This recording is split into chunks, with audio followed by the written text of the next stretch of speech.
پشاور کے علاقے تاج آباد میں فائرنگ، عالم دین شیخ عزت اللہ شہید۔ تفصیلات کے مطابق پشاور کے علاقے تاج آباد میں نماز جمعہ کے فوراً بعد نامعلوم دہشت گردوں کی فائرنگ سے اہل حدیث مکتب فکر کے معروف عالم دین مولوی شیخ عزت اللہ شہید ہو گئے۔ واقعے نے علاقے میں شدید تشویش کی لہر دوڑا دی ہے۔ پولیس کے مطابق حملہ آور موٹر سائیکل پر سوار تھے، جو نماز کے بعد شیخ عزت اللہ کو نشانہ بنانے کے بعد فرار ہونے میں کامیاب ہو گئے۔ جائے وقوع سے شواہد اکٹھے کر کے تفتیش شروع کر دی گئی ہے۔ ذرائع کا کہنا ہے کہ شہید ہونے والے عالم دین مدرسہ عصریہ بورڈ بازار سے وابستہ تھے اور حیات آباد فیز 2 میں یتیم بچوں کی کفالت کی ایک اہم منصوبے کی نگرانی بھی کر رہے تھے۔ ان کی سماجی اور فلاحی سرگرمیوں کے باعث وہ علاقے میں نہایت محترم سمجھے جاتے تھے۔ علماء کرام اور مقامی عمائدین نے واقعے کی شدید مذمت کرتے ہوئے اسے پشاور میں ایک اور المناک واقعہ قرار دیا ہے۔ انہوں نے حکومت اور قانون نافذ کرنے والے اداروں سے علاقے میں امن و امان کی صورتحال بہتر بنانے اور قاتلوں کو جلد از جلد گرفتار کرنے کا مطالبہ کیا ہے۔ پولیس کا کہنا ہے کہ تمام زاویوں سے تحقیقات جاری ہیں اور جلد پیش رفت متوقع ہے۔ جامعہ اسلامیہ اشاعت العلوم عقل قوا بھی جانچ کے گھیرے میں، غیر ملکی فنڈنگ سمیت کئی سنگین الزام۔ تفصیلات کے مطابق مہاراشٹر کے نندربار ضلع میں واقع جامعہ اسلامیہ اشاعت العلوم انسٹی ٹیوٹ عقل قوا اس وقت تنازعات میں گھرا ہوا ہے۔ دہلی بم دھماکوں کے بعد الفلاح یونیورسٹی کی طرح انسٹی ٹیوٹ کی تحقیقات کا مطالبہ کیا گیا ہے۔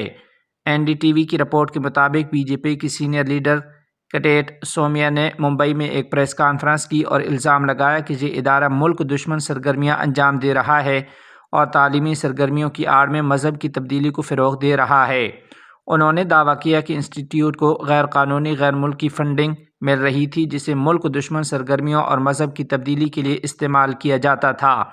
سومیا نے یہ بھی الزام لگایا کہ انسٹی ٹیوٹ نے قبائلی کمیونٹی سے تعلق رکھنے والی زمین کو غیر قانونی طور پر ہڑپ کیا ہے اور وہاں پڑھنے والے 90% سے زیادہ طلباء بنگلہ دیشی شہری تھے۔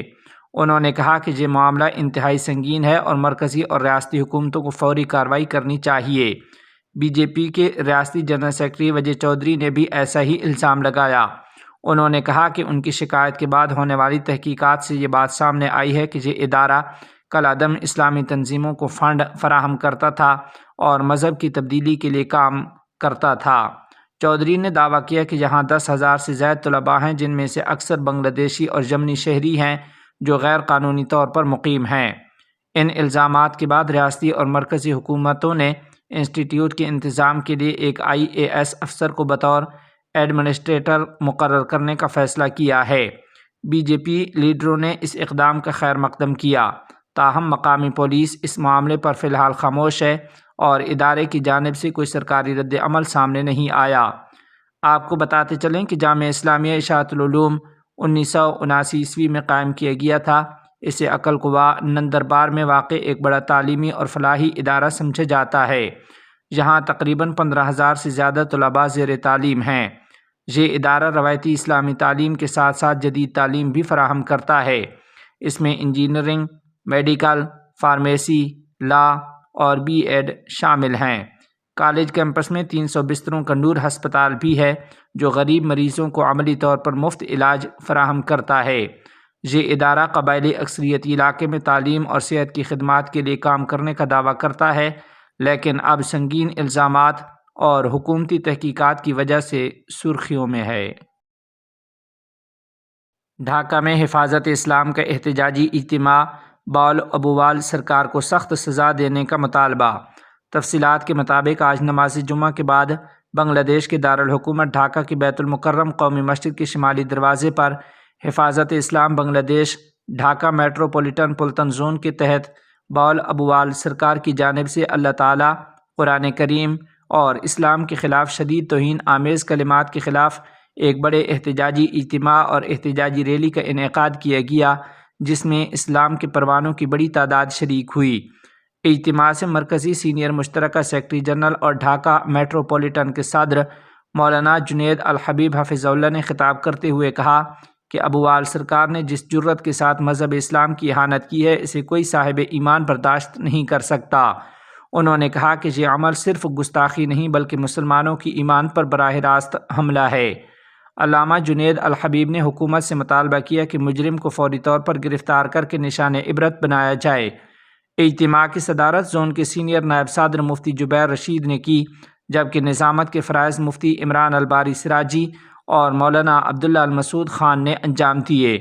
مقررین میں مولانا عبدالرب یوسفی، مولانا محی الدین ربانی، مولانا احمد علی قاسمی، مولانا عزیز الحق اسلام آبادی، مولانا مجیب الرحمن حمیدی، مفتی فخر الاسلام، مفتی جابر قاسمی، مولانا محمد فیصل، مولانا فضل الرحمن، مولانا حسین، مفتی خلیل الرحمن، مولانا زبیر احمد، مولانا عبد الرحمن، مولانا دلاور اعظمی اور مفتی اسد اللہ ذاکر سمیت دیگر علماء شامل تھے۔ مقررین نے اپنے خطاب میں کہا کہ جو عناصر اس ملزم کو پناہ دے رہے ہیں یا احتجاج کرنے والی عوام کے خلاف جھوٹے مقدمات قائم کر رہے ہیں، وہ یاد رکھیں کہ اس ملک کے ایماندار مسلمان خاموش تماشائی نہیں رہیں گے۔ اگر مقدمات واپس نہ لیے گئے اور ابوال سرکار کے خلاف قانونی کارروائی نہ کی گئی تو توحیدی عوام سڑکوں پر نکلیں گے اور ضرورت پڑنے پر ملک کو جام کرنے سے بھی دریغ نہیں کریں گے۔ حکومت کو سخت تنبیہ کرتے ہوئے مقررین نے کہا کہ گستاخان دین کی حفاظت کرنا دراصل اسلام دشمن عناصر کو تقویت دینا ہے اور ملت اسلامیہ اس روش کو ہرگز قبول نہیں کرے گی۔ ان کا کہنا تھا کہ مسلمان اپنے مذہب پر حملے کا جواب دینا خوب جانتے ہیں اور ضرورت پڑنے پر بھرپور عوامی قوت دکھائی جائے گی۔ وزیر برائے امور مہاجرین کی ترک سفیر سے ملاقات۔ تفصیلات کے مطابق امارت اسلامیہ افغانستان کے وزیر برائے امور مہاجرین مولوی عبدالکبیر نے کابل میں ترکی کے سفیر سینک اونال سے ملاقات کی ہے۔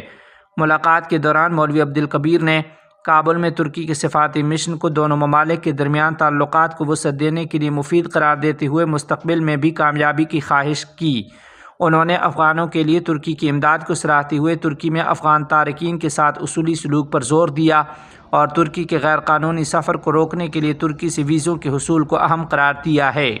ترک سفیر نے یہ بھی کہا کہ ترکی افغانستان اور افغانوں کی حمایت جاری رکھے گا اور ترکی کے صدر رجب طیب اردوگان نے متعدد بین الاقوامی فورمز پر دنیا کو امارت اسلامیہ کے ساتھ مثبت رویہ اختیار کرنے کی ترغیب دی ہے۔